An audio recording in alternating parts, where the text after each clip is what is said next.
حطي العجين جوه الازازه واوعي تشتريها من بره تاني، واعمليها كل يوم على سفره رمضان ووفري مصاريف بيتك. كل اللي هنحتاجه معانا، هنحتاج كده معانا خلاط هنضيف فيه 3 اكواب الا ربع من الميه، وممكن تستخدمي المضرب اليدوي عادي جدا براحتك خالص زي ما تحبي، وعليهم ربع كوبايه من النشا اللي هو الكورن فلاور، وهنضيف معلقتين كبار من السكر ورشه ملح، وهنضيف معلقه كبيره من البيكنج باودر، وكوبايتين ونص من الدقيق. معيار الكوبايه اللي انا بستخدمها بالنسبه للسوائل 250 مللتر.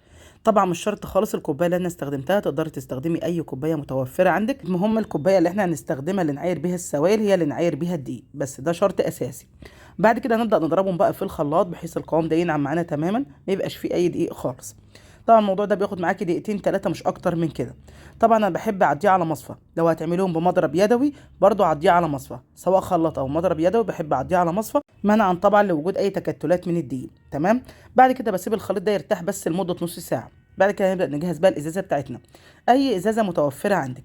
بسخن كده طرف السكينه وببدا اعمل فيها فتحه بالشكل ده، وبكده يكون الغطا بتاعنا جاهز. هنبدا بقى نجيب الخليط بتاعنا بعد ما عدى عليه بالظبط نص ساعه. قبل ما نشتغل فيه لازم نقلبه كده الاول، وبعد كده بنبدا بقى نحطه في الازازه بتاعتنا وهنبدا نشتغل مباشره.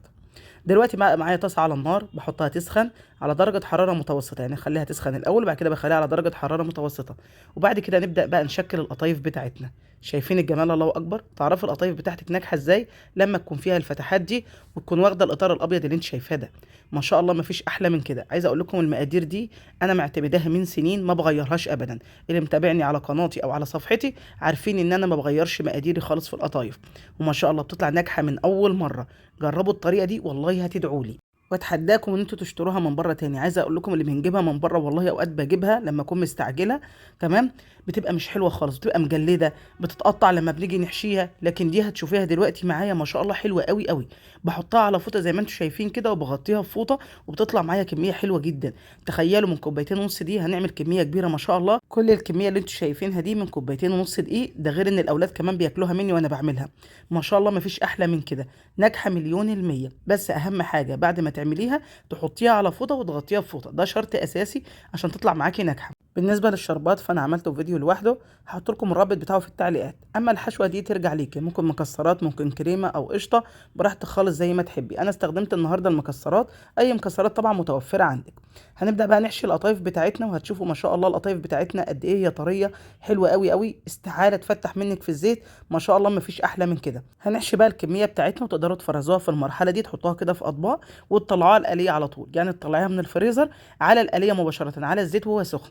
هنبدا بقى دلوقتي نقليها مع بعض، وهتشوفوا بقى جمال اللون بتاعها. الله اكبر، شايفين واخده لون ذهبي ازاي؟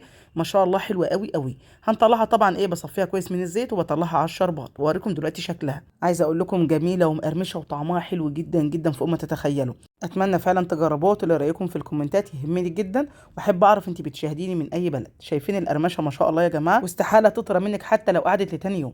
اتمنى لو وصلت للمرحله دي ونسيت تحط لايك، ادعميني كده بلايك حلوه منك عشان الوصفه توصل لكل الناس. واتمنى لو تشيروا الفيديو، واشوفكم على خير ان شاء الله.